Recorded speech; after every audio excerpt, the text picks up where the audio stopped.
खेल के मैदान से खबर। पिंडी टेस्ट में पाकिस्तानी टीम लड़खड़ा कर अब संभल गई है। नुमान बने चट्टान। सऊद शकील की शानदार सेंचुरी। सऊद शकील और नुमान अली की बदौलत टीम की पोजीशन मुस्तहकम हो गई है। सऊद शकील और नुमान अली की 88 रन की बेहतरीन शराकतदारी कायम है। बिल्कुल ऐसा ही देखा जैसा हमेशा देखने में आता है कि एक बार फिर टीम लड़खड़ाई और उसके बाद संभल गई है। पाकिस्तान ने इंग्लैंड के 267 रन के जवाब में स्कोर लेवल कर दिया है। बड़ी तादाद मौजूद है और ख़ास तौर पर जब सऊद शकील ने सेंचुरी की है तो क्राउड ने उनको भरपूर तरीके से सराहा है। और हम देख रहे थे कि अर्ली ऑन कौमी टीम ने स्ट्रगल किया। शान मसूद आते ही आउट हो गए, फिर उसके बाद पैदर पे मोहम्मद रिजवान और सलमान अली आगा की विकेट गिरी। लेकिन फिर हमने देखा कि नुमान अली और सऊद शकील की जो पार्टनरशिप थी उसने फिर काफ़ी शायकीन क्रिकेट को जो है कुछ देर के लिए मायूसी थी वो झट गई और उन्होंने फिर से पाकिस्तानी टीम को चीयर करना शुरू कर दिया।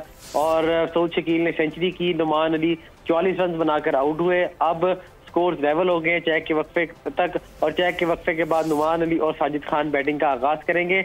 इंग्लैंड की जानिब से पहली बैटिंग में 267 रन का स्कोर किया गया था। ठीक है, नुमान अली और सऊद शकील इसमें नुमाया रहे हैं। अपडेट करने के लिए बहुत शुक्रिया आपका। सब्सक्राइब करें और बेल दबाएं ताकि कोई खबर रह न जाए।